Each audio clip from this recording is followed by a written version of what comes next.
né? Bora. Então, nós trabalhamos vários conceitos. Essa disciplina, ela é uma disciplina bastante conceitual, vamos dizer assim, meio até filosófica, né?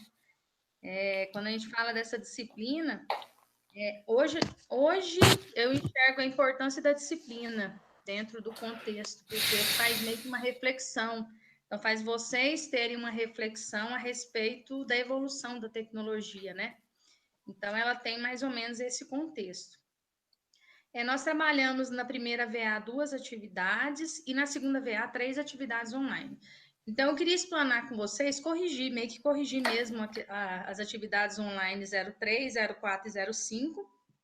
Eu já fiz a correção da atividade online 03, todas já estão corrigidas e pontuadas lá no Moodle. A O05, que foi o vídeo, eu também já corrigi, está tudo lá pontuado. E a O04, eu já validei plágio, já só falta pontuar só. Então, amanhã eu já lanço a O04. Então, possivelmente, vocês já vão para avaliação com a pontuação de 0 a 5 definida, né? Que é a pontuação dessas atividades aí. Então, mas dá uma olhada, uma observação. De toda forma, apesar de eu ter feito essas observações, pelas escritas de vocês, eu quis responder aqui essas questões. Uma coisa me deixou bastante satisfeita nesse semestre, que o índice de plágio foi baixíssimo da turma de vocês. Então, assim, as atividades, o máximo de plágio que eu encontrei em todas as atividades de vocês foi 13%. Então, assim, no semestre passado eu cheguei a zerar algumas atividades, mas nesse semestre o índice foi bem baixo. Então, achei bastante interessante isso aí da pontuação baixa. Então, vamos lá. Na primeira questão, a gente falava um pouquinho assim: defina produtos inteligentes fazendo a correlação com a engenharia de sistemas. Qual a importância de tais sistemas para o atual mercado de tecnologia da informação? E eu pedia sempre para justificar e fundamentar a resposta, né? Então, assim, eu percebi que alguns alunos ainda não têm claro a definição de sistemas inteligentes e não têm claro também o que é engenharia de sistemas. Eu percebi que alguns alunos definiram engenharia de sistemas como se fosse engenharia de software. Então, isso me preocupou um pouco. Então, assim, produtos inteligentes, eu vou partir da definição de sistemas inteligentes para definir. Então, quando a gente fala de sistemas inteligentes, esses sistemas inteligentes é o domínio da aplicação de inteligência artificial, ou seja, utiliza a inteligência artificial para se fazer desenvolver, ou para se desenvolver, ou para ser executado. Os sistemas inteligentes são sistemas que possuem uma capacidade de aprender, adaptar a um ambiente desconhecido e uma situação nova. Então, quando a gente fala em sistemas inteligentes, existem algumas palavras que são bastante importantes. Existem alguns algoritmos, né, claro, que possibilitam com que aquele software aprenda situações novas e a partir do que ele aprende, do que ele trabalha com reconhecimento de padrões, ele vai se adaptar a alguns ambientes desconhecidos e algumas situações novas. Então, vamos imaginar que eu tenho um chat box lá e eu tenho uma determinada situação onde as pessoas vão fazendo perguntas para esse atendente virtual, que na verdade é um sistema inteligente. Então, à medida que as pessoas vão fazendo perguntas diferentes e ele vai identificando uma sequência de padrões que existe entre uma pergunta e outra, entre uma resposta e outra, esse sistema vai se adaptando a essas novas situações e ele vai aprendendo conforme essas situações elas vão aparecendo. Então, isso se caracteriza como sendo um sistema inteligente. Então, todas as vezes que vocês forem falar sobre sistema inteligente, a palavra aprender e adaptar, elas são palavras muito importantes no contexto da definição de sistemas inteligentes, tá? Aí eu vou trazer alguns exemplos de aplicação de sistemas inteligentes, tá? Então, aqui eu tenho sistemas para descobrir padrões de consumo, ou seja, padrões de preferência de produtos. Um exemplo disso é quando você faz uma consulta na internet, você vai comprar alguma coisa em um site e você faz uma consulta de algum produto. Depois, quando você entra naquele site novamente, você faz uma nova consulta. E se você olhar aquela consulta anterior, ele vai aparecer para você abaixo. E também vai dizer assim: olha, quem comprou isso e isso, quem consultou isso e isso. Isso é um sistema inteligente que está trabalhando. O que está acontecendo? O sistema inteligente, ele trabalha com mineração de dados. Ele colhe uma grande quantidade de informações, a partir dessas informações, ele aprende com aquelas informações, e aí ele começa a trabalhar com padrões e ele trabalha essas respostas para o usuário. Então, nesse caso aqui, ele vai descobrir, mas ele não descobre aleatoriamente, ele descobre a partir da mineração de dados ou de informações que foram armazenadas.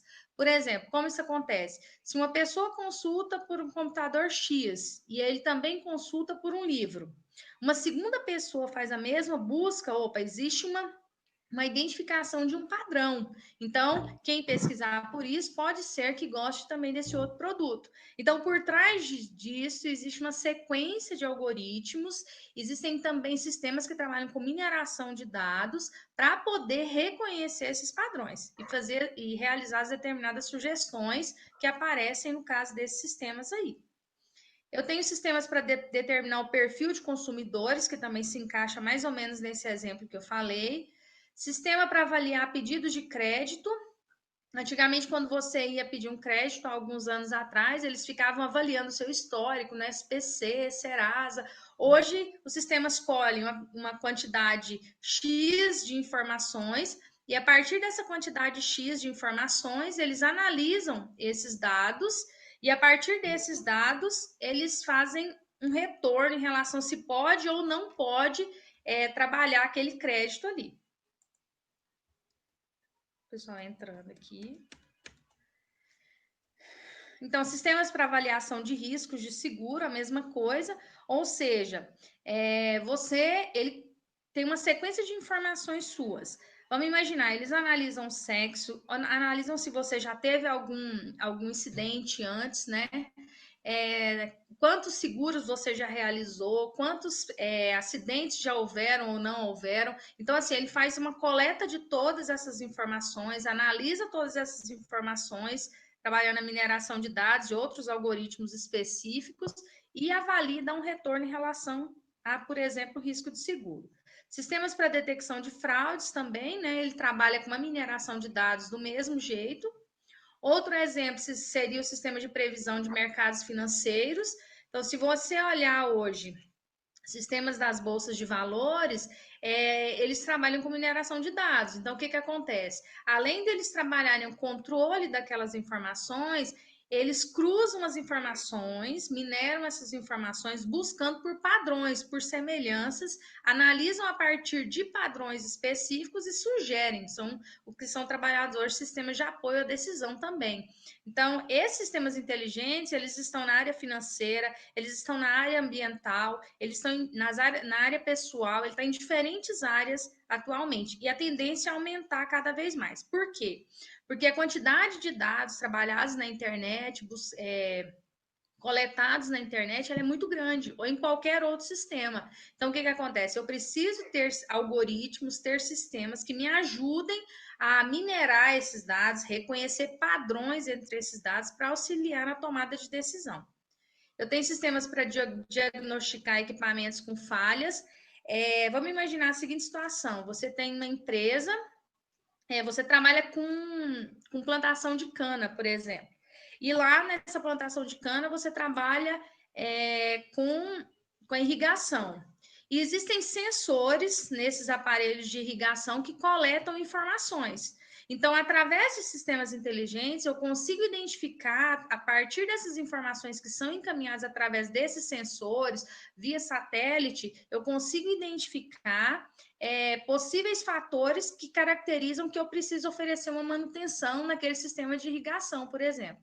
Então, assim, quando a gente fala de sistemas inteligentes, eu tenho uma junção de sistemas interconectados para se auxiliar, quando eles se conectam, eles auxiliam na tomada de decisão, tá?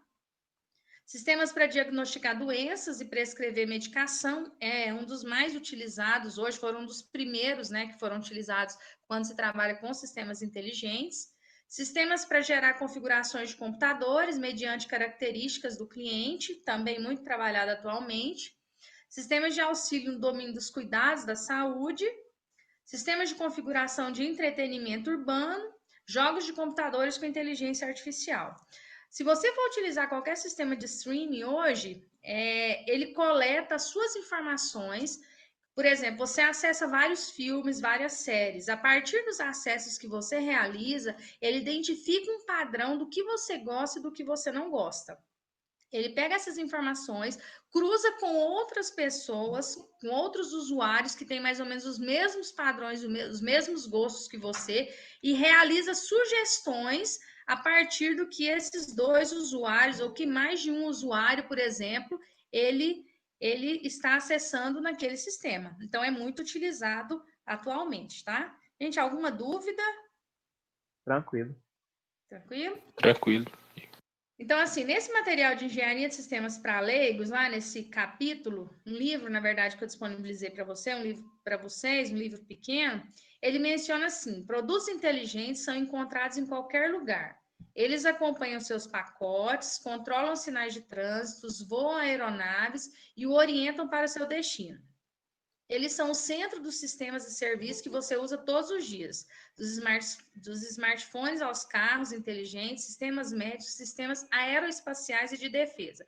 Então, quando a gente olha para os sistemas computacionais que a gente tem hoje no mercado, é difícil pensar um sistema que não trabalha, que não tem a base de como sistemas inteligentes.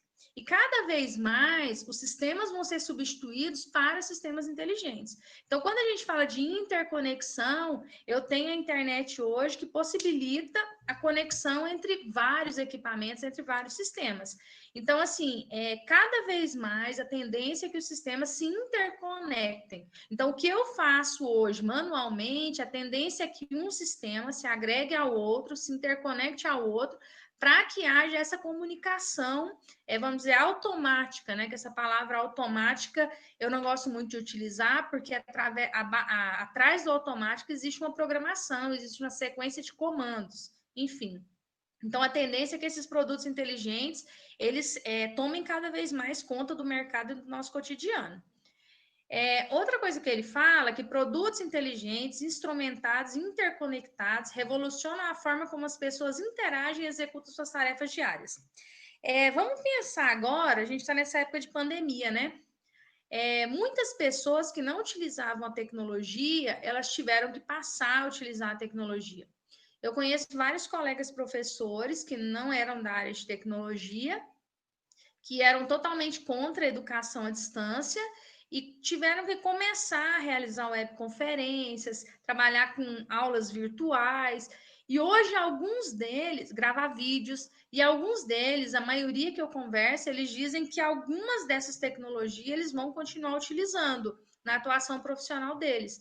Então, se não fossem, por exemplo, os conceitos de produtos inteligentes hoje, seria difícil a gente imaginar como que a gente estaria passando nessa época de pandemia. Não apenas na área educacional, mas em diferentes outras áreas, porque a maioria dos profissionais tiveram que trabalhar em home office. Então, é difícil a gente pensar nesse momento sem esses equipamentos tecnológicos, sem esse tipo de tecnologia. O grande desafio ao criar produtos inteligentes é a organização, ou seja, como podemos integrar com eficácia diferentes tecnologias complexas. Quando a gente fala isso, se a gente olhar, não sei se vocês lembram da teoria geral de sistemas, todo sistema pertence ao sistema maior e é composto de sistemas menores. Quando a gente olha para sistemas inteligentes, a gente tem uma sequência de sistemas de sistemas. Então, eu tenho um sistema que tem subsistemas integrados a ele ou dentro dele, e esse sistema se interage com outros sistemas. Então, essa é mais ou menos produtos inteligentes. Eu tenho uma junção, uma combinação complexa de tecnologias de sistemas de sistemas. Tá? Então, lembra que todo sistema pertence a um sistema maior e é composto de sistemas menores, tá? A solução disso tudo está no que a gente chama de engenharia de sistemas, né? Atualmente, os produtos e serviços inteligentes são resultado da convergência das tecnologias de manufatura. Ou seja, eu tenho vários produtos, vários serviços, e esses produtos e serviços se convergem, ou seja, se juntam para criar produtos inteligentes, tá? Então, assim, cada vez mais os fabricantes ou os desenvolvedores Eu não sei se vocês, eu costumo assistir muito Pequenas Empresas, Grandes Negócios, ou outros, ou Olhar Digital mesmo.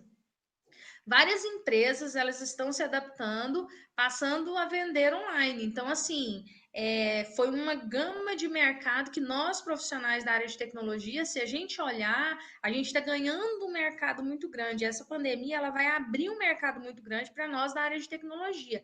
Por quê? Porque áreas que antes não utilizavam a tecnologia, não tinham costume, ou clientes que não tinham costume de utilizar a tecnologia, eles passaram a utilizar e perceberam que essa utilização da tecnologia pode agregar valor ao produto, ao serviço, à empresa deles, seja diminuindo custo com deslocamento, seja diminuindo custos com local físico para se trabalhar. E isso, a nossa área de tecnologia, ela vai ter que ter um suporte muito maior, está tendo, né, um suporte muito maior para as outras áreas desse momento. Então, eu enxergo que no meio de estudo, no meio de todos esses problemas, nós, na área de tecnologias, vamos ganhar um mercado ainda maior, em função dessa necessidade que as outras áreas tiveram de se adaptar. Quem não estava se adaptando, quem não tinha se adaptado, teve que se adaptar.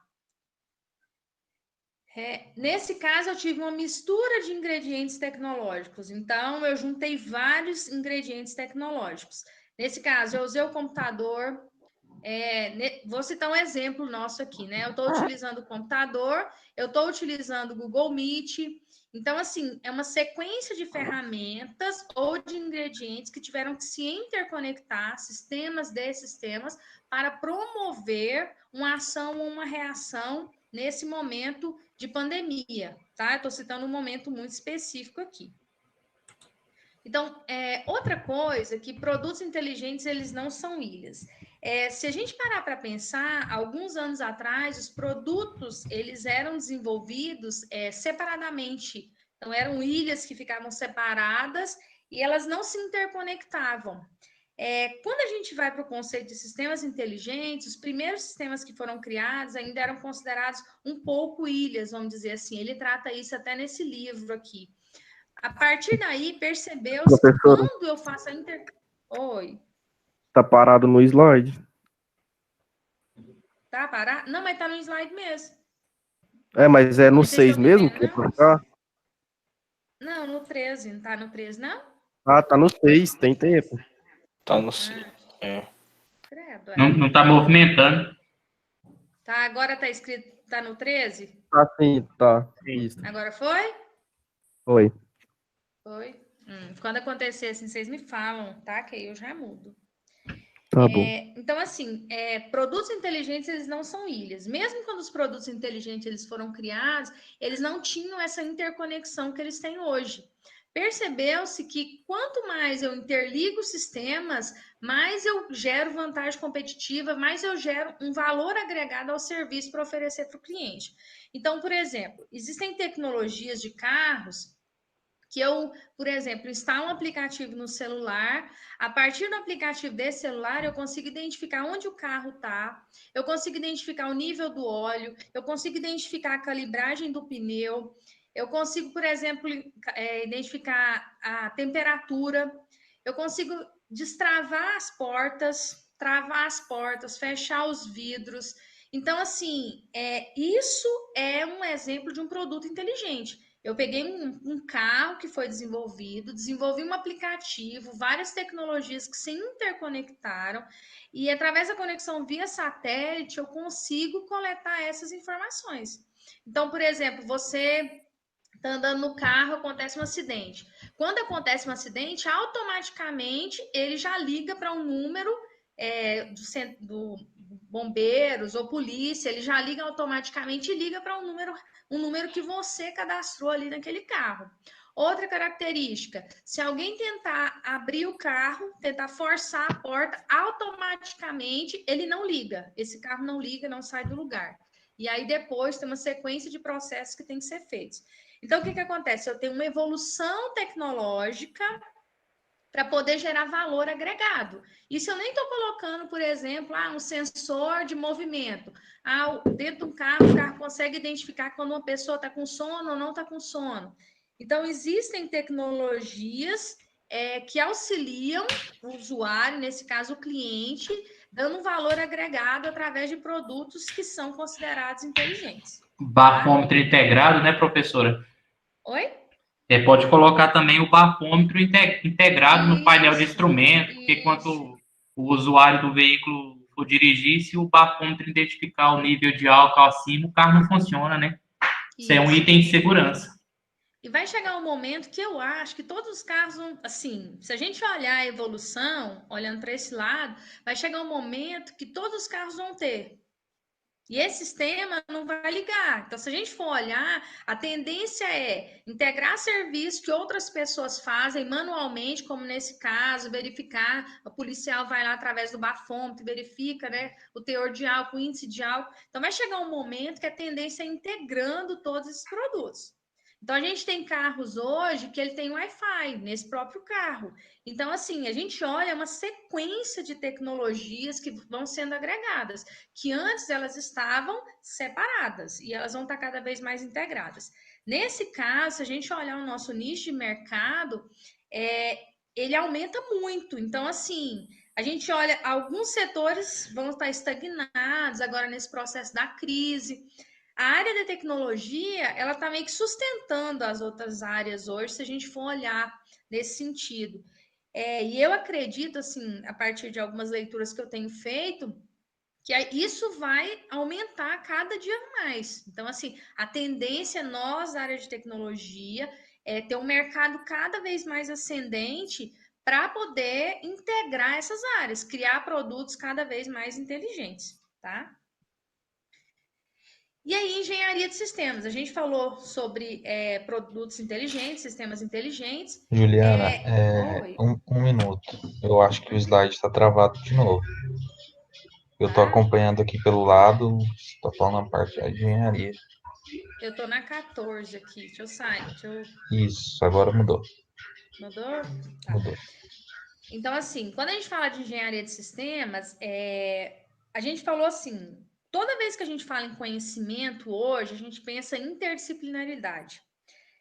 Nada pode ser mais visto em termos de conhecimento vertical e nem horizontal, ou seja, olhar de cima para baixo e nem olhar, né, horizontalmente. Quando a gente fala interdisciplinar, eu tenho vários conhecimentos, várias áreas do conhecimento. Então, assim, quando a gente fala de engenharia de sistemas hoje, eu tenho a área de psicologia, eu tenho a área de linguística, eu tenho a área da saúde. Então, é uma integração de conhecimentos para formar uma área maior. Nesse caso aí, para a gente chama de engenharia de sistemas. Então, eu tenho uma abordagem interdisciplinar, né, que levanta necessidades, planeja o desenvolvimento e analisa sistemas que transformam conceitos em produtos e serviços de alta qualidade. Então, todas as vezes que a gente fala em engenharia de sistemas, eu estou olhando algo macro. Então, eu estou considerando levantamento, estou considerando planejamento, estou considerando desenvolvimento e análise desses sistemas, sempre pensando na qualidade e trabalhando cada vez mais com sistemas complexos, que têm como base a inteligência artificial, tá? A engenharia de sistemas, ele concentra-se na criação e gestão de estruturas de desenvolvimento de processo para responder às necessidades do mercado e apoiar a competitividade das organizações. Então, assim, alguns alunos, a última definição que foca no desenvolvimento e organização de sistemas artificiais Juliana, complexos. Oi. outra vez, tá travado. Gente do céu, o que está acontecendo? Deve ser algum problema no Meet, né? Porque Ele tá, agora você tá falando 15 ou 16? 16. 16, isso, ele tava travado no 14. Ai, Professora, se trava. Oi. quando você foi colocar para apresentar, você não selecionou só uma tela, não? Não, porque eu não selecionei não. Mas eu Ah, tá. sempre uso assim. Ué, E ele nunca deu problema. A primeira vez está dando problema. tô zoadão. Estranho. Não vou voltar lá não, porque se travar vocês falam, eu saio e volto de novo, tá? Beleza. Então assim, alguns de vocês na hora que foram representar lá a definição, tô no 18. Vocês estão no 18? Não. 16. Ai, gente do céu, 16. credo. Aí, tem que ficar saindo um por um, credo. Não vou voltar lá não, senão quando vocês foram documentar, alguns de vocês definiram a engenharia de sistemas como engenharia de software. A engenharia de software é uma sub-área que está dentro da engenharia de sistemas. Então, assim, quando a gente fala de engenharia de sistemas, ela vai se ocupar de todos os aspectos do desenvolvimento e da evolução, tá? Quando eu falo de engenharia de software, eu estou falando do ramo da engenharia que trabalha com desenvolvimento, ou seja, desenvolver um software no menor custo possível com maior qualidade. Então, assim, quando a gente fala de engenharia de sistemas, eu estou falando da especificação, definição da arquitetura, integração de diferentes tecnologias. Então, assim, a engenharia de sistemas seria a integração de tudo que a engenharia de software faz com outras áreas para desenvolver softwares, sistemas inteligentes e cada vez mais complexos. Então, assim, a engenharia de software trabalha na possibilidade, no interesse de desenvolver software no menor custo possível, no menor tempo possível e com a maior qualidade. Então, isso é a definição genérica de engenharia de software. A engenharia de sistemas está além disso, ela engloba a engenharia de software. Então, eu vou desenvolver sistemas, considerando todas essas características que eu falei, mas, além disso, eu vou pensar na arquitetura geral, na integração dos diferentes sistemas e vou analisar e controlar de forma macro o desenvolvimento. Então, assim, eu preciso que fique bem claro para vocês a diferença que existe entre engenharia de software e engenharia de sistemas, tá? É claro para todo mundo? Sim, para mim sim. Alguém tem Tranquilo. alguma dúvida? Alguém não consegue diferenciar ainda? Então, se eu pensei em custo, se eu pensei em prazo, se eu pensei em qualidade, eu estou pensando em engenharia de software. Se eu pensei em arquitetura, se eu pensei na especificação do sistema como um todo, na integração das diferentes tecnologias, na integração dos diferentes sistemas, eu estou pensando em engenharia de sistemas. Pensei em algo mais complexo, onde eu tenho que integrar, trabalhar com mineração de dados, estou pensando em engenharia de sistemas e não em engenharia de software, ok? Entendido. Alguma dúvida? Não? Tá na questão 2 aí? Sim. Aí outra questão que é bem simples, mas que alguns de vocês não focaram, eu percebi que às vezes, quando eu faço uma pergunta, eu fiz uma pergunta muito pontual, né? Ela é considerada a prática e o processo. Por que é considerado os dois? Teve gente que deu uma volta e falou coisas diferentes, e falou e não respondeu por que ela era uma prática, um processo. Então, assim, sempre que vocês forem trabalhar, eu entendo que é uma disciplina meio filosófica, assim, que até quando você vai ler o material, eu tentei procurar material que fosse o mais sucinto possível, mas até quando você vai procurar material, é um pouco difícil você encontrar algo que seja muito pontual, tá? Passou aí para frente? Não. Tá, questão 2. Gente do céu, não vou voltar lá, porque senão ele vai travar, que ele fez isso comigo já hoje. Foi agora? Foi. 21. Certo. Então, assim, ó, quando a gente fala do produto e o processo, quando a gente fala da prática e o processo, por exemplo, é como se eu enxergasse a floresta e eu enxergasse as árvores.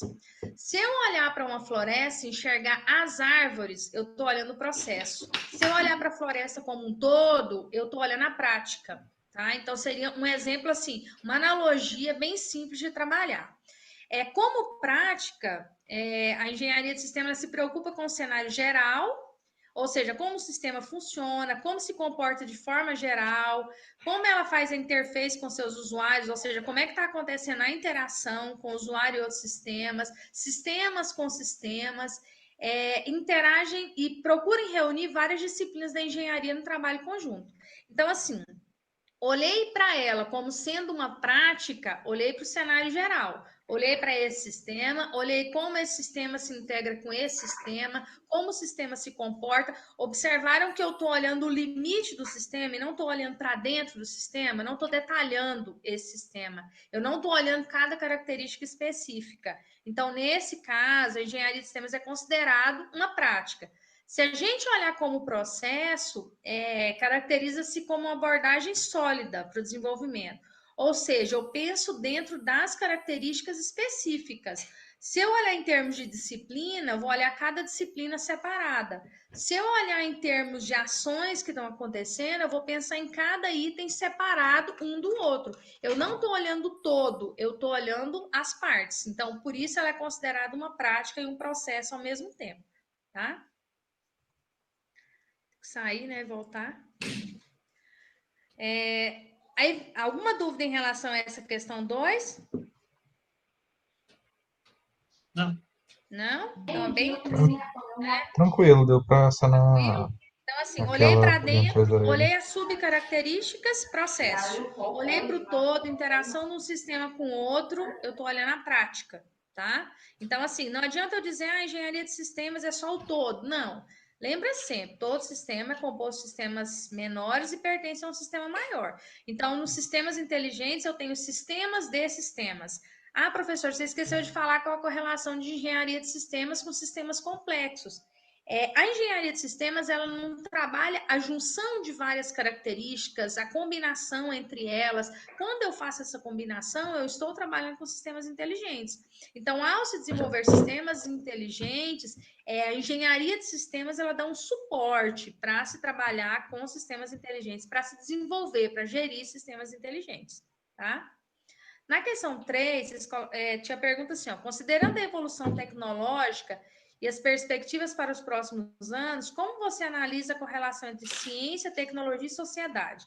Aí eu pedi para justificar e fundamentar a resposta, né? Aí eu peguei aqui 2 respostas de 2 colegas, tá? Essas respostas ou fechou a nota ou ficou bem próxima de fechar. Vocês estão vendo a resposta aí? Então, foi a minha. Hã? Foi a minha, então, hein? Foi? Eu não sei, não lembro de quem que é. Eu peguei as primeiras que fecharam. Então, um colocou assim, não é novidade para ninguém que tanto a ciência como a tecnologia e a sociedade têm uma relação direta ou indiretamente entre elas. Atualmente, a sociedade, através dos meios tecnológicos, tem acesso a inúmeros conteúdos científicos que antes eram fáceis de se encontrar. A ciência, por outro lado, tem meios muito mais eficientes para fazer pesquisas dentro da sociedade através da tecnologia. São diversos exemplos que podem ser usados para fazer essa correlação. Aí o aluno complementou, né? Com a atual evolução tecnológica, tanto a ciência quanto a sociedade irão se beneficiar bastante, pois acreditam-se que nos próximos anos as máquinas já serão usadas para a tomada de decisões. Na verdade, já está sendo usado, né? Aqui o aluno colocou que vai ser usado, mas já está sendo usado. Controlando seu trajeto, dando diagnósticos e receitando remédios, entre outras atividades, sem a intervenção humana. Essas façanhas estão deixando as telas das TVs e entrando no nosso cotidiano aos poucos, e já podemos perceber a sua presença entre nós. Então, assim, essa evolução, ela já está presente no nosso cotidiano. Antigamente, quando a gente falava ciência, a ciência era algo muito restrito, porque não existe uma expansão. Vou citar um exemplo. Antigamente se escreviam artigos científicos, os artigos científicos eles são muito à base da ciência, né? Se fazem pesquisas, se fazem estudos, escrevem-se artigos científicos para compartilhar essa informação. Quando a gente não tinha internet, o acesso a essa ciência ela era um pouco restrita. Hoje, com a internet, um artigo que alguém escreve do outro lado do mundo, escreve na China, por exemplo, em questão de minutos, segundos, eu já consigo ter acesso a essa informação. Então, existe realmente a tecnologia, como ele colocou aqui, é a base se caracterizar da evolução da ciência e a evolução da sociedade, tá? Quem falou que essa resposta é de quem?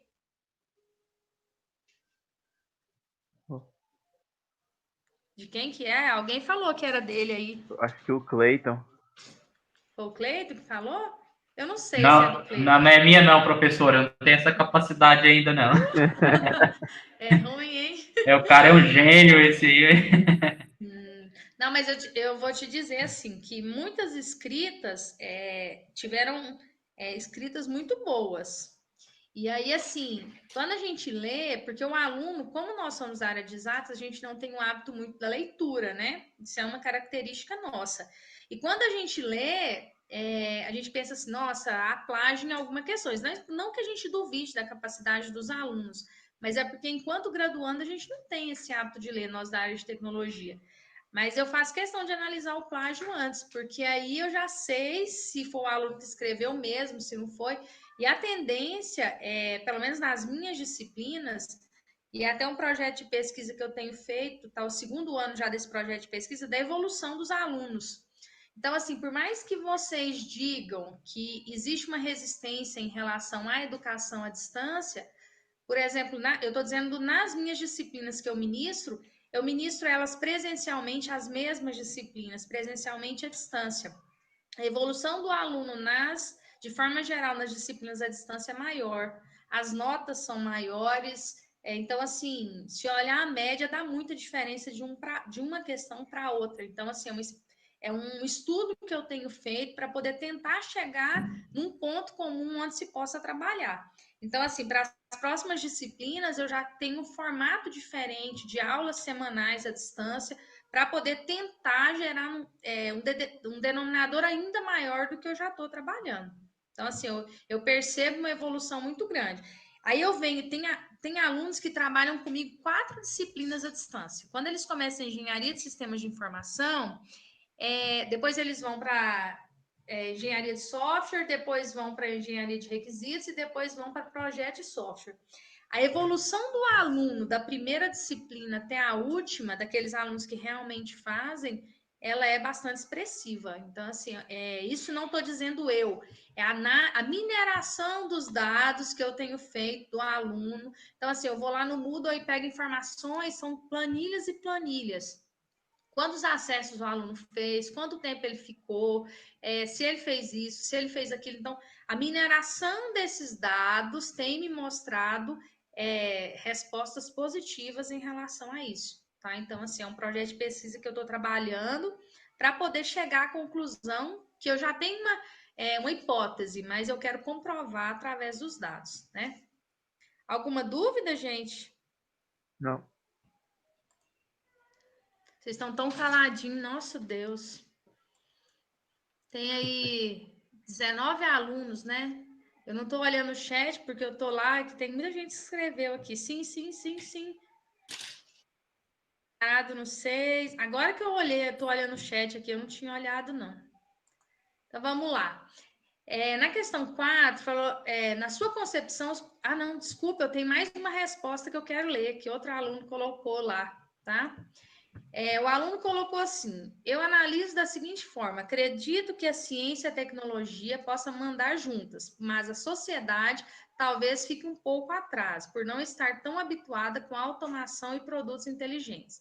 Mas creio que no futuro isso irá mudar, pelo fato das novas gerações já nascerem em um mundo que estará praticamente todo automatizado.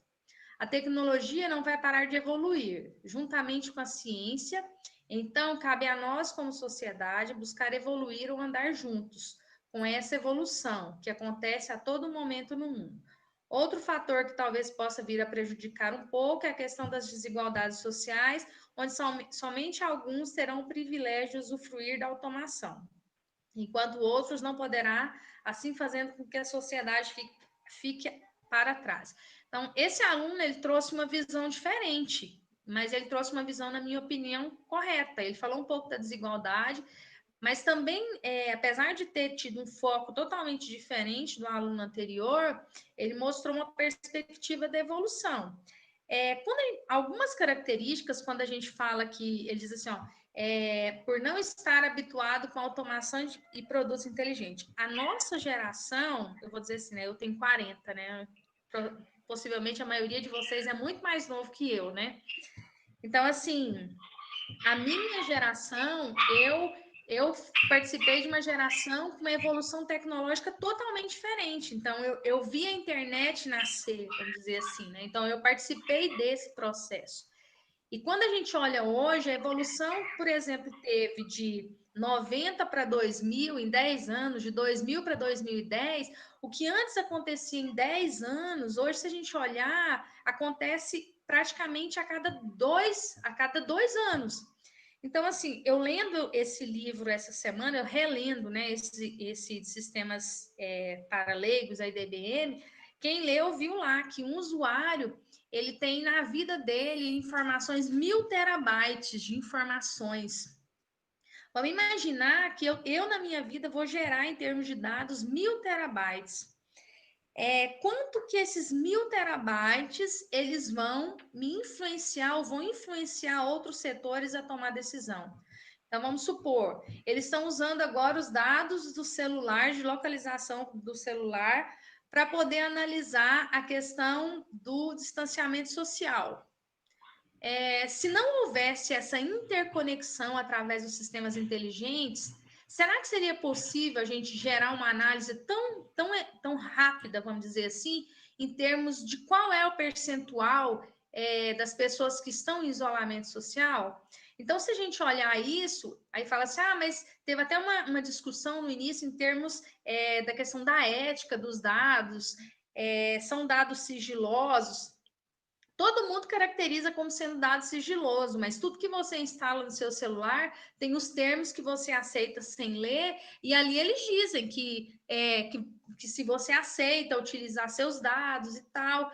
Então, enfim, esses dados, ou esses 1000 terabytes que eu disse, hoje são 1000 terabytes. Quando escreveu aquele livro, era em média 1000 terabytes. Eu não me lembro o ano exato agora. Mas imaginam o meu filho que tem 18 anos, a minha filha que tem 15, por exemplo. Eles produzem muito mais do que 1000 terabytes na vida deles, eles vão produzir muito mais. Por quê? Eles vivem em função da tecnologia e vivem da tecnologia, né? Eu imagino que se tirasse hoje a tecnologia da nova geração, dos que nasceram da década de 90 para frente, ou de 2000 para frente, vamos dizer assim, eles não conseguem viver sem tecnologia. Então, quem nasceu ali por volta de 2000, 2010, não consegue viver sem tecnologia hoje. Acha que o mundo vai acabar. Eu, particularmente, às vezes me sinto saturada com a tecnologia. Então, principalmente nesse momento agora de pandemia, que é muita informação, muita coisa ao mesmo tempo, a gente está sobrecarregado, os professores eles estão sobrecarregados, né? Porque a gente acaba trabalhando muito mais, enfim, reuniões e reuniões e reuniões. Eu, às vezes, me sinto estafada com a tecnologia. Então, chega final de semana, por exemplo, eu não quero celular. Eu não quero ver mensagem, às vezes eu desabilito o Wi-Fi. Então, assim, por quê? Porque chega nesse momento, mas é a minha geração, né? Juliana. Eu não sei se algum de vocês já passou por isso, principalmente nesse momento, né? Mas, assim, é uma situação que anda acontecendo. Mas, enfim, são duas respostas muito diferentes uma da outra, mas que mostram perspectivas, eu achei bastante interessante. E tem outras respostas também que foram colocadas, porque para não prolongar eu só coloquei duas, mas tiveram respostas bastante interessantes lá, que foram pontuadas por alguns alunos, tá? Tá na questão 4 aí, gente? Sim. Tá? Aí eu fiz a pergunta, né? Na sua concepção, os produtos inteligentes são criados em função da evolução dos usuários ou os usuários finais evoluem para conseguirem utilizar os produtos inteligentes? É aquela velha e boa questão, né? Não só a tecnologia evolui em prol do ser humano ou o ser humano que evolui em prol da tecnologia, né? Alguns alunos disseram que é o ser humano que tem que se adaptar, que a tecnologia evolui e que o usuário ele precisa se evoluir em função da tecnologia. Se a gente olhar de forma geral, é como se fosse uma via de mão dupla, tá? Isso na minha opinião, e até fiz algumas observações em quem disse o contrário. Os sistemas computacionais, não só os produtos inteligentes, mas vamos pontuar aqui os produtos inteligentes.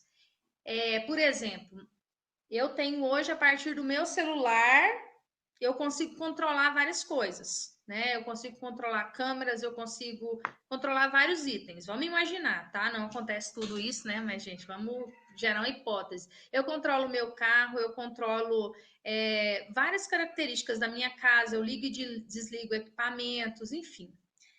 A tecnologia evoluiu para me atender, para atender a minha necessidade. Qual é a minha necessidade? Uma pessoa que trabalha muito, que quase não tem tempo, que vive com a cabeça, que esquece as coisas em função da quantidade de informações. O que aconteceu? A tecnologia está se integrando, os produtos inteligentes estão sendo criados em função da minha necessidade.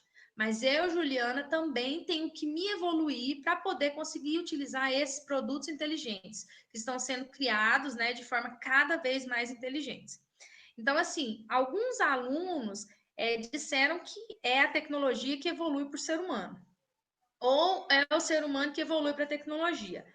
Eu particularmente acho, não sei se alguns concordam comigo ou discordam, apesar de ser uma resposta individual, né, pessoal, mas a gente tem que ter uma visão holística, vamos dizer assim, uma visão mais ampla. Então, eu evoluo para usar a tecnologia, os produtos inteligentes, e os produtos inteligentes também estão sendo criados, estão evoluindo para atender às minhas necessidades, que é cada vez mais, por exemplo, a falta de tempo, querer fazer mais de alguma coisa ao mesmo tempo, enfim, tá? Alguém discorda? Alguém quer fazer algum comentário, alguma observação?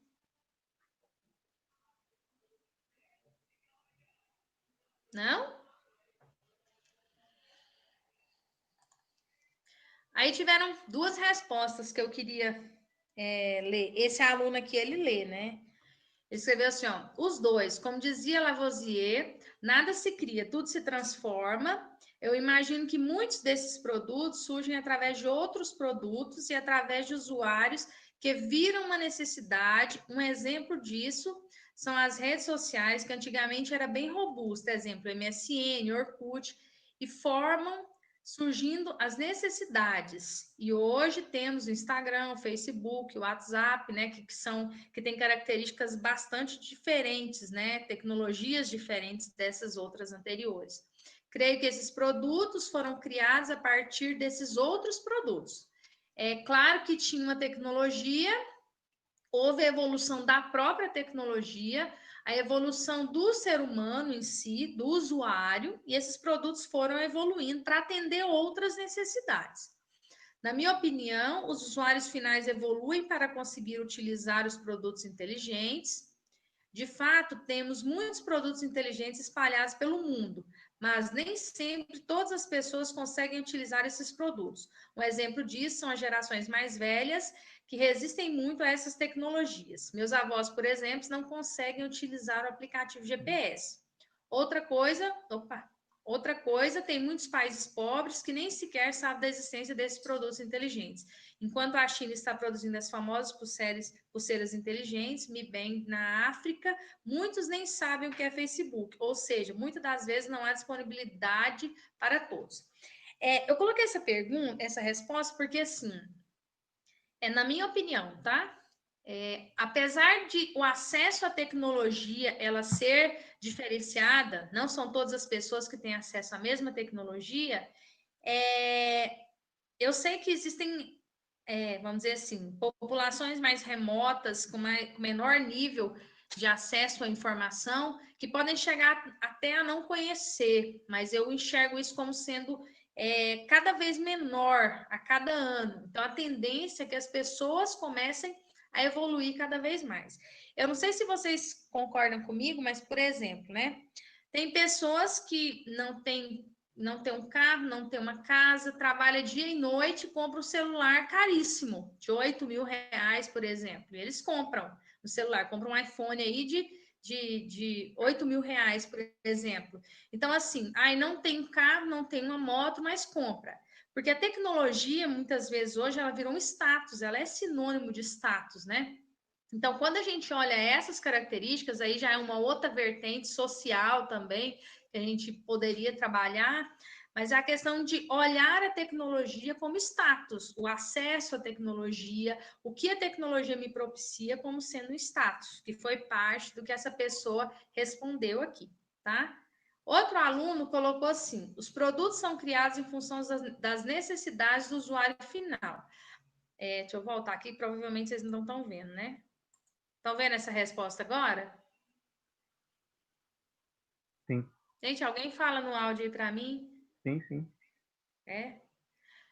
Os produtos são criados em função das necessidades do usuário final, mas também se tem uma necessidade de se aprender algumas novas tecnologias inteligentes. Conforme o passar do tempo, as necessidades do homem moderno mudou. 10 anos atrás, as empresas faziam planos empresariais de telefone para seus funcionários para comunicação e relatório das atividades prestadas para avisar de alguma irregularidade. Hoje em dia, na maior parte dos trabalhos, toda a comunicação é feita através de aplicativos para smartphones, tendo em vista que todas as pessoas possuem um dispositivo.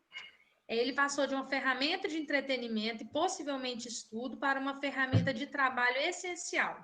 Então, hoje é de suma importância que um profissional de qualquer ramo de trabalho saiba utilizar um telefone para facilitar a interação com a empresa, forçando algumas pessoas que não são adeptas à tecnologia a fazerem por necessidade e não por opção. Como eu disse agora, né? Eu citei o exemplo, a gente tem vários professores, que eles não eram adeptos à tecnologia. Então, assim, por exemplo, tem colegas meus que me pediam, me grava um vídeo me ensinando a fazer isso. Então, me ensina a fazer aquilo. Eu não sei usar YouTube, eu não sei disponibilizar vídeo no YouTube. Como é que eu faço? Como é que eu faço para editar? Então, assim, coisas que antes eram uma barreira para essas pessoas, a partir do momento que se tornou uma necessidade, eles tiveram que transpor essa barreira. Então, passando essa pandemia, a gente tem mais pessoas utilizando a tecnologia. Se a gente parar para pensar, os serviços de internet eles vão ter que melhorar, e tiveram que melhorar já, né? Por quê? Porque a quantidade de usuários, o tempo de acesso à internet, ela aumentou. Então, a gente olha, assim, diferentes vertentes, diferentes características. E aí, se a gente olhar o sentido da pergunta, que fala, os produtos inteligentes são criados em função da evolução do usuário, ou usuário, perceberam que eu falei que é uma via de mão dupla? Um evolui e o outro evolui também, tá? Alguém discorda, quer fazer um complemento? Eu queria fazer um complemento que é, tipo, em relação a, no início da leitura da resposta, você disse sobre a questão da empresa ter que desenvolver todo um canal de comunicação ali com os empregados e tal. Só que hoje eu penso que está muito mais fácil para a empresa, que ela simplesmente deduz assim, vamos supor que 90% dos seus funcionários têm dispositivo. Aí eles criam uma aplicação que vai rodar nesse dispositivo, uma aplicação de comunicação é muito mais barato para a empresa do que ela ter que bancar celular para todo mundo. Mas só pegando uma beirinha do que o Eduardo está falando, pode ter esse aplicativo, mas para segurança de dados, você tem um aplicativo de comunicação assim, não é legal. Você Não, pode ter dado vazando, né? Por causa de um. sim. Qual dado seu que não está vazando, né? Essa é a questão. Nós que somos da área de tecnologia, se a gente for pensar nessa questão, né? Questão de vazar, a possibilidade de vazar, eu entendo que até essa área da tecnologia, vamos dizer assim, o outsourcing, a terceirização desse serviço, né? A qualidade desse serviço voltado à segurança é uma das áreas de tecnologia que vai ter que se adaptar, vai ter que melhorar em relação à quantidade dessas informações, né? Vamos citar um exemplo de uma empresa que sempre trabalhou com home office. Qual que é essa empresa da área de tecnologia? Vocês sabem uma? Que trabalha, que incentiva seus funcionários a trabalhar com home office. Alguém sabe? Alguma? A Não. Google é uma empresa que sempre fez isso, né? Muitas empresas eram contra o home office.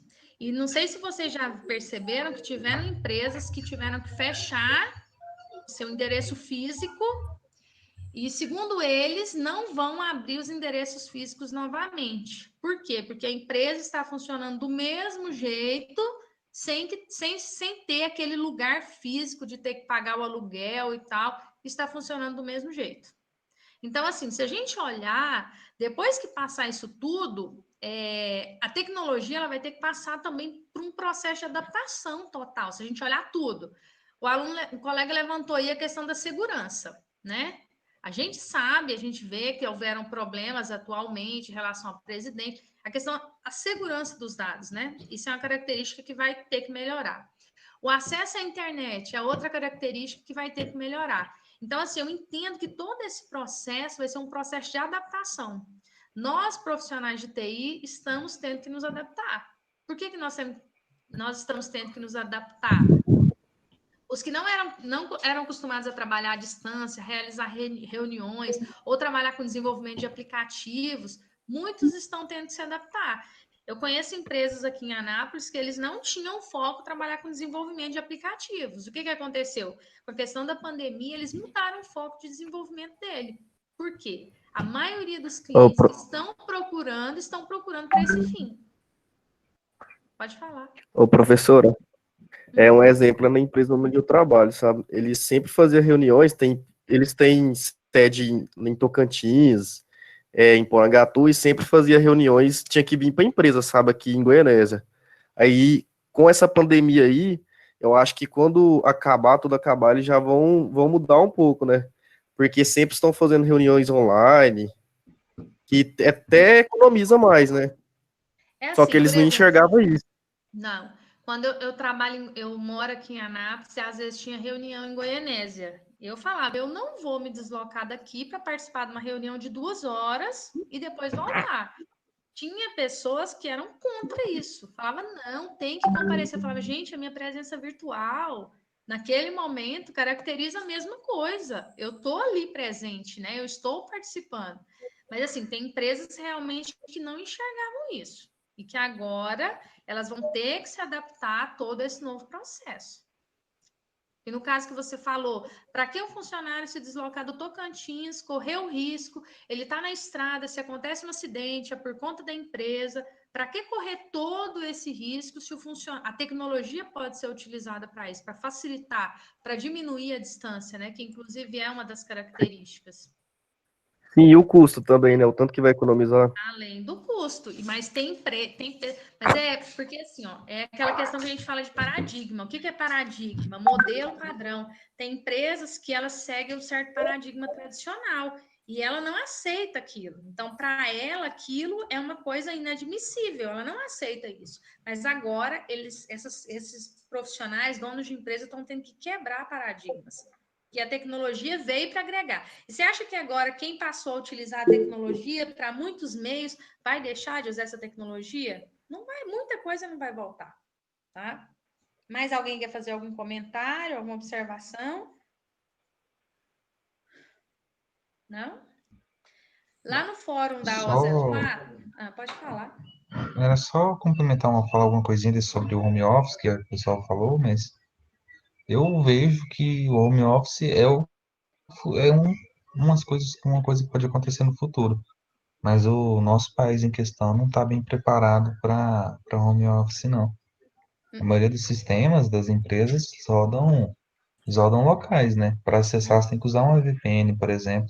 Uhum. E a qualidade da VPN também é uma coisa que o Brasil não está preparado. Ele não tem uma infraestrutura de internet Não. que favorece. Eu sei, por exemplo, séries entraram com processo contra empresas que distribuem internet. Por quê? Porque não conseguia suportar a quantidade de conexão que estava acontecendo. Mas foi o que eu falei no início, vai ter que haver uma evolução agora. Então, assim, foi uma situação que gerou outras inúmeras situações que vão ter que ser trabalhadas a partir de agora. Porque o usuário que passou a utilizar a internet para determinadas atividades, ele não vai usar. Então, assim, aí é um nicho de mercado novo para a gente. Porque vamos imaginar as inúmeras situações que vão abrir para nós, profissionais da área de tecnologia, né? Então, tem que pensar nessa característica. Lá no... Igual o Fernando estava falando aí, aproveitando. Realmente a gente aqui tem esse problema. Eu e o Fernando, a gente trabalha na mesma empresa, então quando começou essa situação aí, a gente teve que botar 180 pessoas para trabalhar em casa. Aí foi aquela loucura no TI e tal, e leva máquina e aí você trabalhando até tarde. Então aí você ia lá até você readequar tudo, apesar que o nosso ambiente já estava preparado para isso, a gente já tinha VPN, já tinha toda uma estrutura já. Uhum. E Aí quando você chega no outro dia, o usuário reclamando, não tô conseguindo acessar nada, você ia olhar lá a internet do cara, você falava, não tem condição. Então, eu acho que isso daí é um problema pra gente aqui, enquanto lá fora o pessoal tá falando de gigas, internet, a gente tá em megas aqui ainda e em uma situação bem precária de certos usuários. Mas é um alerta para as empresas, né?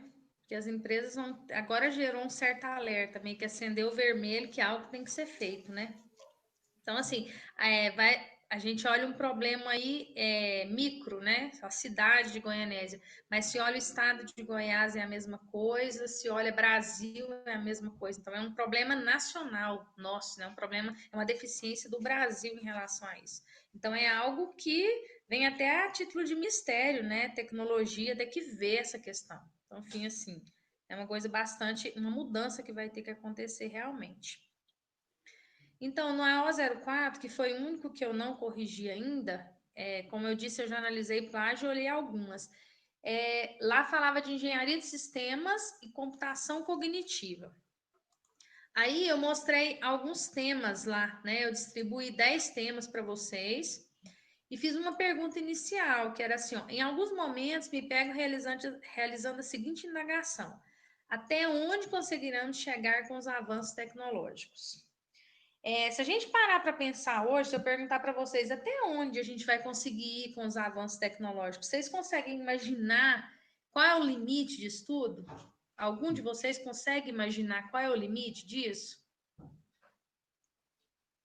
Até o ponto de, sei lá, vai ter poucas funções pra gente fazer no mundo. Seria tipo. A gente para pensar, né? Assim, o ser humano, ele é adaptativo. A gente tem que estar em constante evolução e adaptação. Então, assim, às vezes eu me pego pensando onde nós vamos parar. Pode falar. Eu penso diferente do que o Eduardo falou. Eu acho que a tecnologia vai conseguir avançar até onde os recursos conseguirem ir. Já é uma visão Mas, diferente, mas Fernando, também certa, né? Você concorda que esses recursos mudam todo dia? Não, então eu não falo de recurso financeiro em si, né? Porque eu falo de recurso natural, né? Porque você precisa Sim, ter ferro, você tem que ter um negócio mesmo que vai mudando, a gente tá esgotando a parada, né? mas tem essa Gente, hipótese. Eu penso de outra forma. Tipo, na questão de, você disse aí, vai esgotar a parada, seria os materiais, a matéria-prima para produzir novas tecnologias, certo? Sim. Então, você concorda que eles também estão vendo aquela questão de explorar o espaço, essas coisas? O problema de explorar o espaço é que é uma coisa mais de ficção científica, né?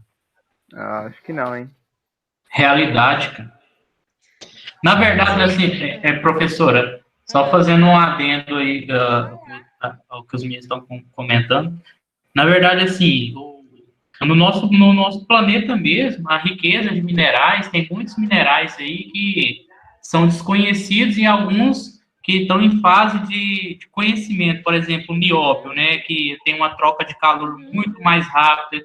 Então, assim, já vão começar a desenvolver equipamentos eletrônicos através do nióbio. Então, assim, se a gente for ver a grandeza da tecnologia e a quantidade de materiais no nosso próprio planeta mesmo ainda que nem sequer foram descobertos, que vão ser descobertos através dessas novas tecnologias que estão avançando, né? Por exemplo, aquela questão que a senhora falou de uma máquina, né, que faz um diagnóstico através de dados, de um banco de dados, ela faz um diagnóstico preciso, né, e dá as melhores opções de uma cirurgia, de medicamento. Isso só é possível através do quê? Da tecnologia que foi dando as oportunidades para chegar a esse ponto, né? Então, eu acho que é uma consolidação aí dessas questões aí. então, assim, cada um, o nosso conhecimento é uma percepção daquilo que a gente vive, daquilo que a gente lê, daquilo que a gente constrói, né? Por isso, às vezes, a leitura é tão importante. Quando a gente começa a ler, Eu já mudei meu pensamento. Eu tenho um amigo meu que ele é professor na área de inteligência artificial, ele é doutor na área de inteligência artificial. Cada vez que eu converso com ele, professor Dr. Francisco Ramos, pós-doutor, na verdade, cada vez que eu converso com ele, eu começo a ter uma percepção diferenciada de algumas situações.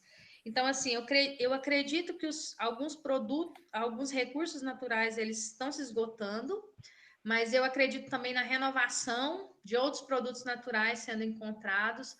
Eu ainda acredito na renovação do ser humano em si, no sentido da concepção em termos da engenharia reversa da área de tecnologia, eu acredito nisso. Então, assim, eu não sei, eu me pego às vezes pensando até onde nós conseguiremos ir, né?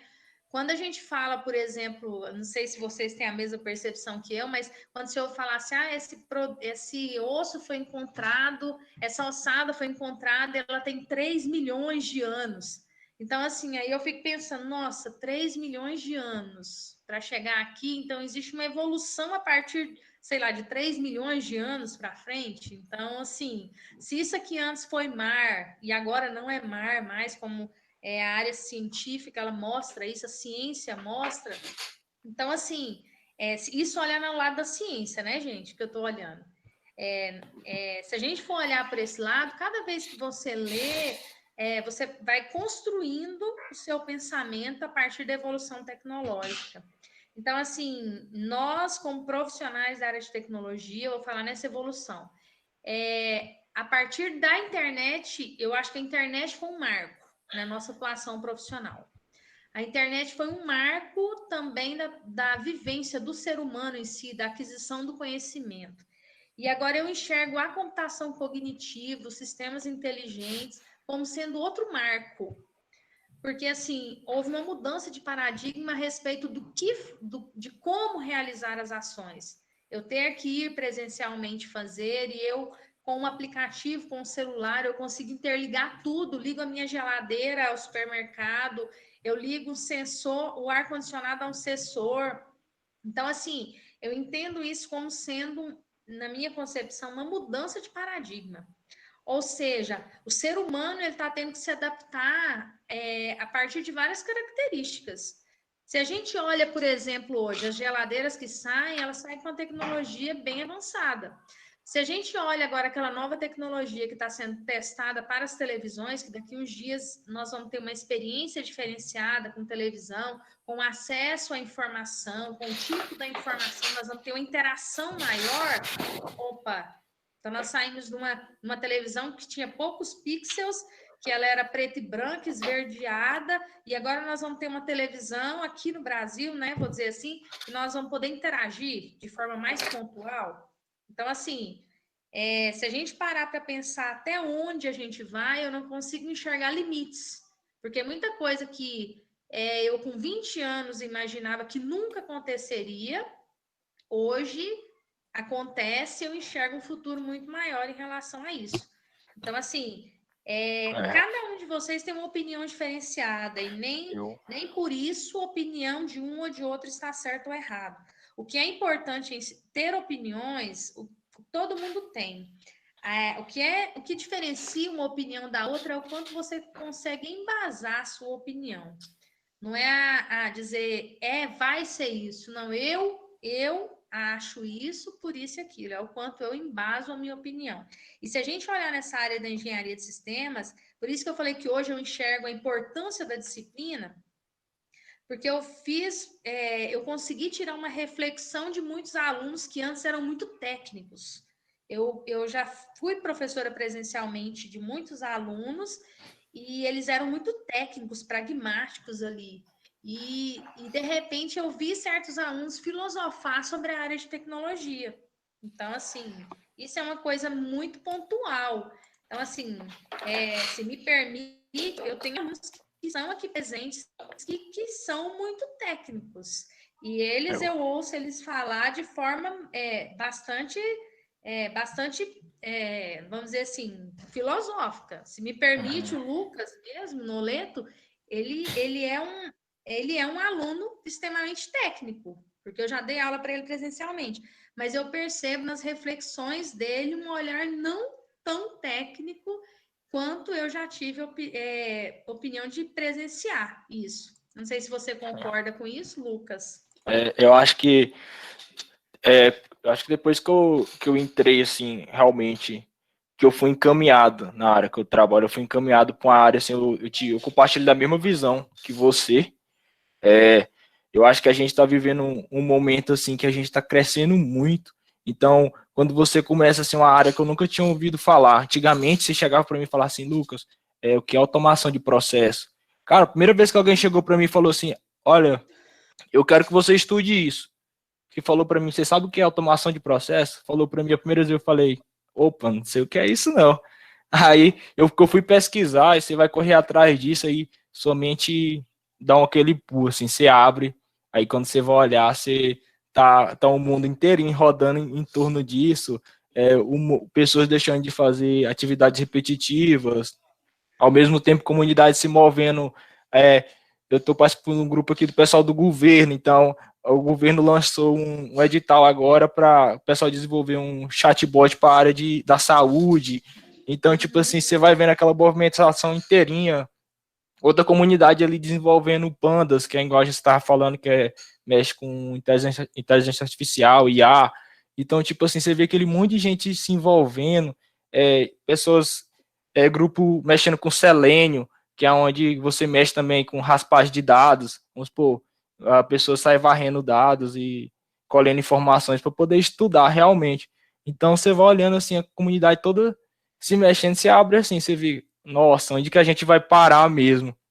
A gente, tem hora que eu me paro pensando assim, onde a gente estava um tempo atrás e onde a gente está encaminhando. Então você vê pessoas que muitas vezes tinham a mente fechada.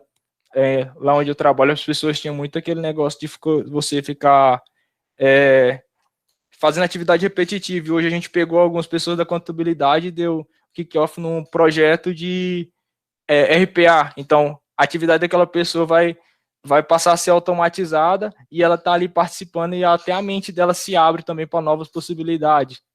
Então, é muito legal. Eu acho que, igual os meninos também estavam comentando aí sobre tecnologia sobre espaço. Cara, a gente teve a primeira empresa privada a mandar gente para o espaço esse ano. Então, tipo assim, você pega a possibilidade, o cara, basicamente, o astronauta ficou sentado e viu a nave fazer tudo. O foguete lançou o cara fora e trouxe de volta. Tipo assim, pessoa, na hora de acoplar na nave, o cara não fez nada, fez tudo sozinho. Até a roupa dele era Então, comandada, né, por tecnologia. pois é, tipo assim, o cara, antigamente, você olhava a roupa da pessoa, ela tinha que se mexer o corpo inteirinho para poder mover. Não, hoje, então, tem várias possibilidades, vários mundos. Eu sempre falo assim que a gente que é dessa área aqui de tecnologia, a gente tem que ter foco. Você tem que ter foco. A faculdade, ela tá aqui para te dar um rumo. Tipo aqui, a gente tá indo, a gente fala assim, ó, existe isso, você tem um rumo, mas você tem que ter um foco, que é aquilo que você quer seguir, porque se você ficar, eu quando comecei a estudar sistemas e tal, eu era muito aquele negócio, nossa, que coisa legal, nossa. Então eu não tinha um foco, não tinha uma determinação. Então você sabe de várias coisas, mas você não é especialista em nada, porque né, você não tem aquele foco. Então você tem que. Minha dica para vocês assim é que vocês tenham realmente um foco naquilo que vocês querem e corra atrás, porque o mercado hoje está muito aberto, então tem muita empresa aí começando, principalmente agora nesse momento que a gente está vivendo e cara, e acabou aquele negócio de você ter que mudar para outra cidade para poder conseguir um emprego numa empresa grande, não existe mais isso. Então eu participo de alguns grupos que o pessoal é contratando gente direto, e correndo atrás. Então eu acho que a gente está vivendo um momento único e a gente que está na área está na hora de pegar isso daí e aproveitar. Essa é a Eu minha vou além visão do sobre foco, isso. Lucas. Eu vou além do foco. Eu vou foco, conhecimento, foco e mudança. A pessoa ela tem que estar aberta ao conhecimento, ela tem que ler muito, ela tem que, sabe? Então eu venho conhecimento, o foco e ele tem que estar aberto a qualquer tipo de mudança. Ele não pode, sabe, ter aquela cabeça fechada de achar que ele sempre sabe tudo, que a linguagem de programação que ele sabe é a melhor, que o que ele sabe é o suficiente. Então, assim, eu sempre resumo o meu papel nessas 3 palavras. Eu concordo com você no foco, porque se a gente não sabe onde a gente quer chegar, qualquer caminho, né? Já bem dito isso. Então, eu foco o conhecimento e a mudança. Então, assim, a gente tem que estar aberto a isso. E são competências e habilidades, né? Que o profissional de TI ele precisa ter hoje. Que eu, quando me formei em 99, eu não enxergava isso. Eu bastava saber programar, o documentário já era uma ótima profissional. Então, assim, né? E eu mandava na máquina, dizendo assim, eu programava o que eu programava, a máquina fazia. Então, isso era, né, o processo que eu trabalhava. Mas, enfim, eu queria conversar com vocês também um pouquinho sobre computação cognitiva, a definição em si, né? Quando a gente fala de computação cognitiva, o objetivo dela é simular os processos do pensamento humano em um modelo computadorizado. Isso através da autoaprendizagem, tá? E essa autoaprendizagem usa data mining, reconhecimento de padrões, processamento de linguagem natural. Isso para que o computador possa imitar a maneira como o cérebro humano funciona. É claro que existem algoritmos pré-programados, mas são algoritmos inteligentes que se adaptam a determinadas situações. Um exemplo bem simples: se você cria um chatbox lá e cria determinadas saudações para poder cumprimentar uma pessoa. Se a pessoa digitar boa tarde, eu vou ter que digitar boa tarde, né? O chatbox vai ter que mostrar boa tarde para o usuário. Mas ele também tem que entender que, de repente, o usuário não vai digitar boa tarde, ele vai digitar olá. Então, assim, é uma forma de aprender. Eu tenho uma entrada de uma informação e a saída pode ser inúmeras informações. E quem vai me ensinar isso são os diferentes usuários que vão utilizar aquele sistema. Então, eu tenho entrada de informações, ele aprende com aquelas informações que estão entrando. Como que ele aprende? Através de padrões que são pré-estabelecidos e ele faz o que a gente chama aí de autoaprendizagem, tá? Então, assim, e acima disso tudo, o último tema que a gente trabalhou lá foi a questão da ética profissional. Quando vocês gravaram o vídeo, muitos falaram da ética do usuário, mas a gente tem que se preocupar muito com a nossa ética enquanto profissional. Não existe um código de ética, né, regulamentado, a nossa profissão ela não é regulamentada, é muito vasta, então eu acho difícil ter uma regulamentação, mas nós, enquanto profissionais, nós temos que ter ética, enquanto pessoa, mas se eu falo profissional, eu estou lidando com uma grande quantidade de informações, eu posso ter acesso a muitas informações, então eu tenho que ser ético em relação a preço, eu tenho que ser ético em relação a custo, a prazo, eu tenho que ser ético em relação à verdade, eu tenho que ser ético em relação aos dados que eu trabalho. Então, assim, a ética é um diferencial muito grande dos profissionais, do perfil dos profissionais hoje. Então, eu tenho que ter ética, tá? Infelizmente, na nossa área, eu não posso afirmar que todos os profissionais de TI não têm ética, mas existem colegas que, infelizmente, eles utilizam de algumas informações para fins que não são aqueles aos quais os sistemas são desenvolvidos. Então, infelizmente, isso acontece. E a ética ela é uma característica bastante pontual em muitas empresas. Então, deveria ser uma coisa obrigatória de todo profissional, mas, infelizmente, não é, tá? Aí eu só queria fechar com o objetivo geral da disciplina. Eu acho que eu consegui, tá? A partir. Vocês às vezes não têm a percepção, mas quando eu monto uma disciplina, eu sei onde ela vai começar e eu sei exatamente onde ela vai terminar, o que eu espero com ela, né? Então, nessa disciplina, eu esperei ter um objetivo geral, que era compreender de onde nós viemos, para onde nós vamos, em termos de desenvolvimento de sistemas computacionais. Pela conversa de alguns aqui, pelos textos que escreveram, eu acho que eu consegui, pelo menos, plantar uma sementinha naqueles que não tinham ainda esse pensamento, essa preocupação, ou esse entendimento de pensar, de refletir de onde a gente veio, onde a gente está e para onde a gente vai. Para onde nós, como profissionais da área de TI, vamos ter que evoluir. É uma coisa não muito agradável para nós profissionais, às vezes, porque nos tira da zona de conforto, né? E se nos tira da zona de conforto, isso se torna um pouco difícil para nós. Então, assim, é um pouco complicado. Eu queria, às vezes, assim, chamar alguns, os que não refletiram em relação a isso, eu gostaria de chamar para essa reflexão.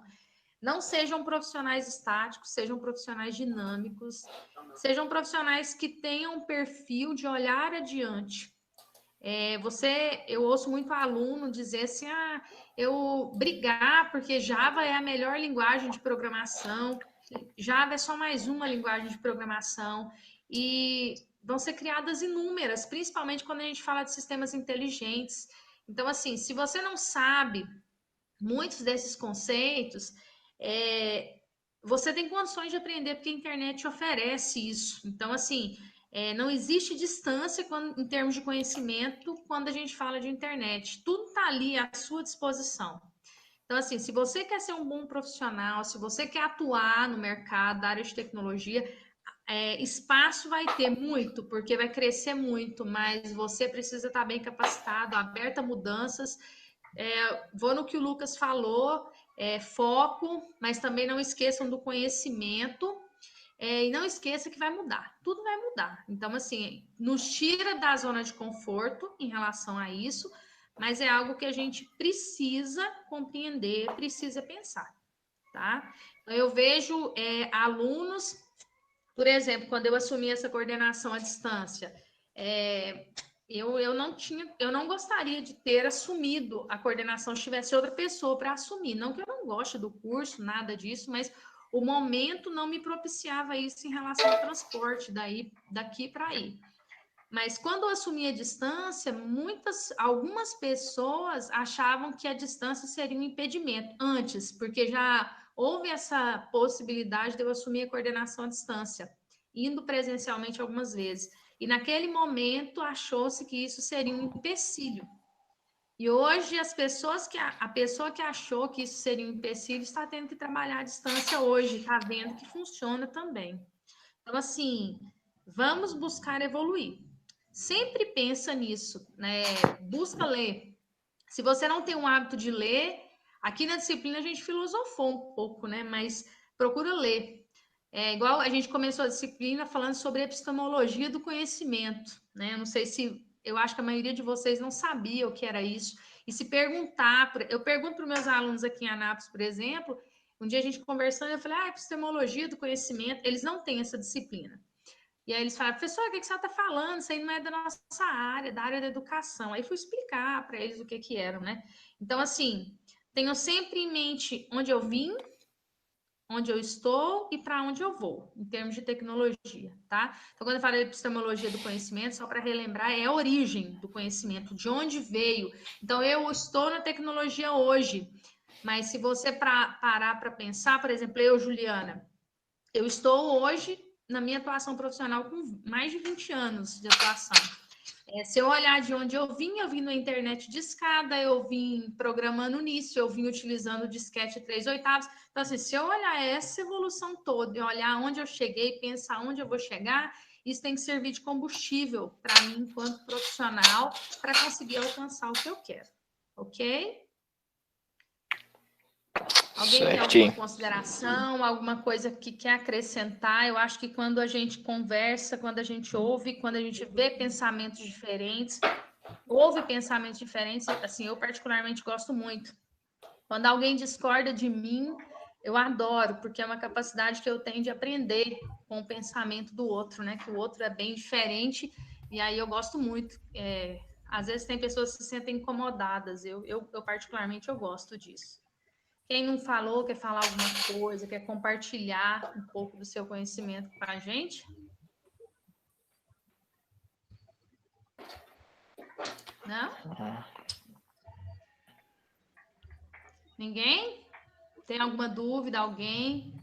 Vai falar sobre a questão ética na aula? Eu falei, ué. De forma geral, eu falei. Ah, tá. Não lembrei não. Eu pensei que eu tava aqui no cronograma que ia ser no final, né? Que o último conteúdo. Eu falei, no final, falei. falei da questão da ética, porque eu emendei no outro assunto que eu estava falando. Eu falei da questão da ética profissional, na questão dos dados, lembra? Da atuação profissional. Uhum. Legalinho. Se você tiver alguma Professora, dúvida, pode perguntar. eu tenho uma dúvida, não sei se falaram, estava mexendo no negócio ali. O profissional de TI com computação cognitiva vai ter que respeitar códigos éticos de outras profissões, certo? Sim, sempre. É porque, assim, na nossa área não existe nada ético, mas se você, por exemplo, vai trabalhar na área da medicina, existe, né, uma parte ética que você vai ter que trabalhar. Então, nós, profissionais da área de tecnologia, eu digo hoje que a coisa mais fácil que nós vamos ter que aprender é programar. É a coisa mais fácil. Por quê? Porque, por exemplo, para desenvolver um sistema da área de medicina, você vai ter que, além de trabalhar com código de ética, entender as regras de negócio, entender como funciona, o que faz, o que não faz. Então, assim, apesar de nós não termos um código de ética, a gente precisa ter a ética, né? Eu até disponibilizei lá para vocês, assim, um pequeno código de ética da SBC, Sociedade Brasileira de Computação. Além daqueles que a gente tem que atender a todas as éticas, o código de ética de todas as áreas às quais a gente for trabalhar, for desenvolver algum sistema computacional. Mais alguma coisa? Entendido. Não, era mais só isso mesmo. É porque eu vi lá que eu pensei isso porque um dos vídeos propostos pelo estudo 05 lá tinha eu esqueci o nome do cara lá, ele estava falando que os computadores vão ser cadastrados como funcionário. Eles acreditam que vai ser assim, né? Aí eu pensei sobre essa visão. Na verdade, você falando aí questão de funcionário, é o seguinte, hoje quando você cria um robô dentro para fazer alguma coisa dentro da sua empresa, por questão, que nem a Juliana falou, e ética e de auditoria, o robô ele tem um usuário normal de rede. Ele tem um usuário, o cara entrou, quando você entra numa empresa, você ganha um usuário e uma senha de rede sua. O robô, ele é a mesma coisa, até para fim de auditoria, porque, vamos supor, já pensou meu nome Lucas lá, aí o robô, ele não tem horário, ele trabalha direto. Aí já pensou o Lucas lá, lançou tantas notas fiscal, no usuário de quem? Aí vamos fazer uma auditoria no usuário de quem que fez isso? Fez no meu usuário, entendeu? Mas como assim? Aí dá até problema e tal. Então, hoje o pessoal prega muito isso. Então, a partir do momento que você trabalha com algum robô dentro da sua organização, o correto é ele ter usuário de rede, é ele ter os acessos dele. Então, até para fim de auditoria ou fim de alguma certificação que a sua empresa venha a ter, então o robô ele tem isso, ele tem a máquina dele, ele tem uma VM dele que ele acessa lá. Hoje a gente tem um robô que ele tem uma máquina virtual, ele tem um usuário dele da máquina virtual, ele tem a senha dele, ele loga na máquina, acessa, faz a atividade dele lá e depois trava a máquina dele de novo. Então, não como a gente faz, mas ele faz, né, Lucas? Faz. Bem mais rápido também. Mais alguém, gente, quer fazer algum comentário, alguma observação, acrescentar alguma coisa? Não? Então, vamos lá, ó. Nós vamos trabalhar a avaliação, vou falar um pouquinho sobre a avaliação. Deixa eu só conferir aqui. A nossa avaliação é das 8 às 10, não é? É de 8 às 10, não é, gente? Sim. É porque eu vou aplicar duas no sábado. Acho que é de 8 às 10 mesmo. 8 às 10. 8 às 10. Então, assim, não sou eu. É importante deixar claro que eu elaboro a avaliação. A avaliação ela é postada para essas disciplinas da semipresencialidade. Não sou eu que controlo o horário de início e fim eu não tenho como alterar nada lá nessa avaliação, porque não sou eu que tenho acesso. O controle é feito pelo pessoal do CEAR. Então, ela abre pontualmente às 8 horas e termina pontualmente às 10 horas. Então, o prazo é de 2 horas para você responder. Ela é uma avaliação que não é igual a outra, no sentido lá tinha um formulário e você baixava esse formulário, respondia e devolvia. Nessa avaliação agora, é uma avaliação que é um questionário. Então, existem questões objetivas e podem haver subjetivas, porque as questões não são iguais, vão sortear as questões. Então, assim, tem um banco de questões, as questões serão sorteadas e também as opções de resposta das questões subjetivas também serão sorteadas. Todas as questões subjetivas, elas foram elaboradas por mim, não foram retiradas da internet, são todas baseadas no material que tem no Moodle, que eu disponibilizei, vídeos, artigos, e a partir do que a gente trabalhou hoje, tá? E das atividades também. Então, assim, não sou eu que vou sortear as questões, eu só elaborei, colocar esse banco.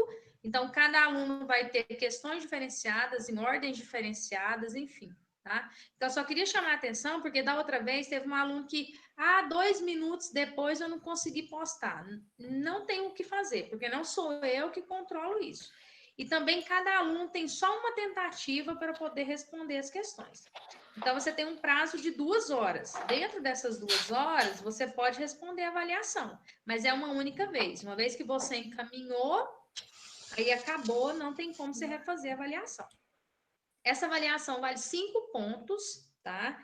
As atividades valeram 5 pontos, e os 5 décimos dessa, de quem participou ativamente, é ponto extra, tá? Aqui na webconferência. Então, participou de forma ativa, 5 décimos. Vai de 0,1 até 0,5. Quem só logou aqui e não fez, só tá logado, 1 décimo. Da outra eu dei 2 décimos, dessa eu vou dar só 1, tá? Então, quem participou, mandou mensagem, tirou dúvida, fez colocação, aí vai ter uma pontuação extra referente na pontuação da prova da segunda VA, tá? Tem alguma Colocou dúvida? Meu nome aí? Colocou meu nome aí? Sim, eu coloco aqui. Depois eu tô gravando a aula, depois eu vou olhar, controlar tudo.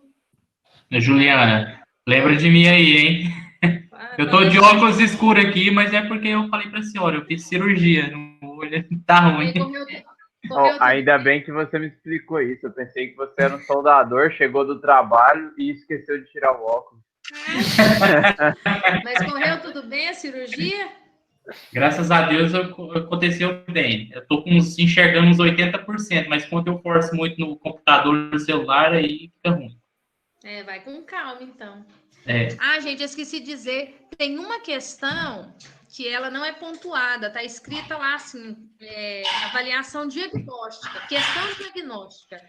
Ela não é obrigatória, mas eu queria que vocês respondessem, por favor, tá? Nessa pergunta, eu questiono se houve alguma dificuldade na disciplina, ou se você perdeu alguma das atividades, se você perdeu, por que perdeu a atividade, porque depois que eu dessa avaliação, caso o aluno tenha perdido, eu vou analisar caso a caso para o aluno realizar a atividade ou não, mesmo não valendo a mesma nota. Então, assim, mesmo que a questão seja subjetiva, que seja opcional, eu queria que, por favor, vocês respondessem, tá? Beleza. Essa questão vai aparecer para todo mundo. Essa diagnóstica vai aparecer para todos. Gente, mais alguma dúvida? Não. Não? Professora, aqueles critérios de IHCs englobam na engenharia de sistema? Sim. Fazem parte? Fazem, né? Então, só para ver se eu entendi, a engenharia de sistema engloba tudo sobre a tecnologia. Quando a gente fala, não é só tecnologia, é interdisciplinar, todas as áreas. Quando você fala interação humano-computador, eu falei que a engenharia de sistemas, ela olha o todo, né? A integração entre usuário e sistema, a integração de sistema com sistema. Quem lida essa questão da interação entre o humano e a máquina são os critérios ou as heurísticas que a gente chama de IHC, tá? Interação humano-computador. Então, assim, essas características fazem parte dessa área multidisciplinar que está associada ao desenvolvimento de sistemas computacionais, não só complexos, né? Que no caso, quando a gente fala de sistemas inteligentes, eu estou falando de sistemas mais complexos, mas ela faz parte do desenvolvimento de qualquer sistema. Entendi. Aquele negócio lá do outro bimestre sobre o pensamento sistêmico. Sim, sim. É o pensamento sistêmico, então você tem que olhar o todo. Não é do outro semestre, não, é desse semestre. Não, eu falo do outro bimestre que eu falei. Agora a gente está no segundo, né? Gente, assim, ó, a avaliação, ela foca mais no segundo bimestre, tá? No material. Mas, assim, também tem coisas do primeiro bimestre, porque um conteúdo não tem como separar do outro. Então, eu sugiro que quem não leu o material, leia o material. Por mais que você tenha o material na hora da prova, eu tô fazendo a prova à distância, eu vou consultar. É muito separado um do outro, é muita coisa, assim, sabe? Então, pode ser que se você deixe para fazer isso na hora, você pode ter problema no prazo em relação a 2 horas, tá? Então, quem não leu nada, assim, eu sugiro que dê uma lida no material que tá lá. Gente, mais alguma dúvida? Saí por 5 minutos. Eu tenho uma dúvida sobre a segunda a segunda prova. No caso, eu esqueci a palavra. Não é a VAC agora. A Atividade online. substitutiva. Ah, Na prova mesmo. substitutiva. Segunda chamada. Isso, a segunda chamada. Porque ela vai ser no mesmo horário? Não, o que acontece é assim, quem perder vai ter que me mandar um e-mail até segunda-feira. Então, perdeu a prova, me manda um e-mail. Lá na prova eu até coloquei o e-mail. Aqui é juliana.bessa@eg.br. Lá nas orientações iniciais tem essa informação. Perdeu a prova, porque a orientação, por que ela tem lá? Porque a orientação, a partir do momento que eu colocar a prova, a orientação já fica aparecendo. Só a prova para realizar que começa no sábado, mas a partir de amanhã as orientações já estão lá. Então, perdeu, na segunda-feira você me manda um e-mail dizendo por que perdeu e o comprovante, uma declaração da empresa ou atestado médico, e aí eu vou aplicar essa prova provavelmente na terça ou na quarta-feira da semana que vem. Entendi. É porque os professores estão de férias em julho, né? Então, assim, eu tenho que fechar tudo até semana que vem. Entendi. É porque eu provavelmente não vou conseguir uma folga para o sábado. Aí, se eu não conseguir, eu vou pegar a declaração da empresa e te envio por e-mail. Tá, aí me envia até segunda-feira, por favor. Ok, Tá? acho que se eu não conseguir a folga, eu consigo te enviar amanhã mesmo, já justificando. Tá. Gente, mais alguma dúvida, alguma colocação que alguém queira fazer? O Dudu rastreia, o nome dele é Eduardo, viu? Não entendi, desculpa. O Dudu rastreia, o nome dele é Eduardo. Tá, Eduardo, tá bom. Uhum. Vou lembrar, Eduardo. É Mais nóis. alguém, gente? Não? Então, assim, eu vou finalizar porque eu tenho outra aula agora às 9 horas. Eu vou mandar outro link, tá? Para quem está fazendo as 2 disciplinas, eu vou mandar outro link para participar da outra. Eu queria agradecer quem participou aí, quem colaborou. Eu acho que quando a gente fala de uma disciplina igual a essa, que a gente reflete um pouco a respeito da área de TI, da nossa atuação profissional, eu acho que quanto mais há participação dos alunos, eu acho que mais rico fica o processo. Então, os alunos que participaram ativamente, que compartilharam suas opiniões, seu conhecimento, eu queria agradecer bastante, tá, pela participação. Eu espero que todos consigam passar na disciplina, tá? Lembrando que as atividades, elas também valem frequência, por isso que a minha preocupação em relação a passar ou não passar, porque tem aluno que conta só a nota, esquece uma atividade e deixando uma atividade já quase reprova, quando não reprova, dependendo da carga horária daquela atividade, tá? Então, eu queria agradecer, desejar boa noite. Sábado eu vou estar online, tá? Pelo Moodle ou pelo grupo da disciplina. Então, se houver algum problema, já comunica logo para a gente tentar resolver, ok? Ok.